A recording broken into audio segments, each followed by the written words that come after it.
पुणे महानगरपालिकांच्या निवडणुकीसाठी अगदी काही दिवस शिल्लक आहेत आणि सर्वच उमेदवार या निवडणुकांसाठी जोरदार तयारी करत आहेत. लोकांमध्ये या निवडणुकीसाठी उत्सुकता शिगेला पोहोचलेली आहे आणि याच पार्श्वभूमीवर आपण प्रभाग क्रमांक 28 चे उमेदवार प्रसन्नदादा जगताप यांच्याशी चर्चा करणार आहोत. तर ते आपल्या सोबत आहेत. तर दादा, एकंदरीत काय परिस्थिती आहे, कशी तयारी चालू आहे तुमची? गेले अनेक दिवसांपासून प्रभाग क्रमांक माझा वेगळा होता, पण भारतीय जनता पार्टीच्या वतीने मला प्रभाग क्रमांक 28 देण्यात आला. हिंगणे खुर्द व जनता वसाहत असा हा माझा प्रभाग असून हा माझा जुना प्रभागातील 15 ते 16 हजार मतं व उरलेली नवीन प्रभागात आलेली आहेत.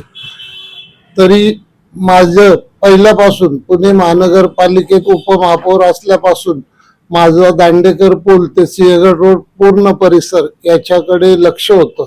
त्यामुळे जरी नव्याने प्रभाग आला असेल तरी माझे चारही उमेदवार भाजप पार्टीचे निवडून येतील याची खात्री आहे मला.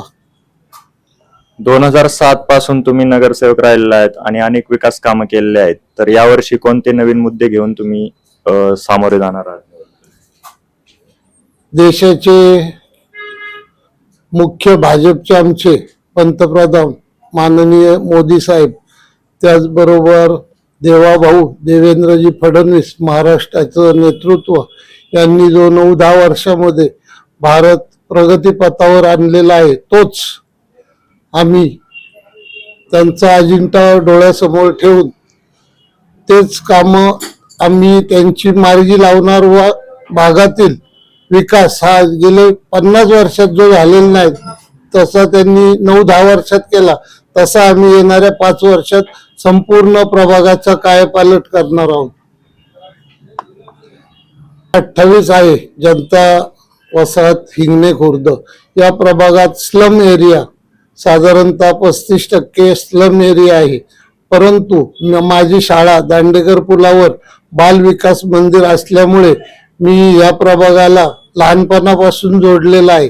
त्यामुळे या प्रभागात विविध कामं आमच्या केंद्रीय मंत्री माधुरीताई मिसाळ यांनी पु ल देशपांडे या ठिकाणी अनेक विविध उपक्रमांद्वारे त्या देशपांडे उद्यानाला सजवलेलं आहे. त्याचबरोबर त्या भागात एखादं मोठं हॉस्पिटल असायला पाहिजे. मेट्रोचं जाळं तर संपूर्ण पुणे शहरात पसरत आहे, तर ते पु ल देशपांडे या ठिकाणी एक मेट्रोचं स्टेशन असणार आहे.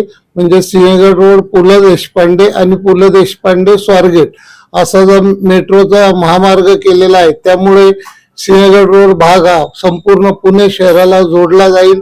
आमच्या भागामध्ये कोणत्याही ठिकाणी काही रस्ते असतील, इतर काही सुविधा असतील, आता संपूर्ण चांगल्या आहेत, पण काही असतील त्या मी नव्याने 4-5 वर्षात संपूर्ण करणार आहे.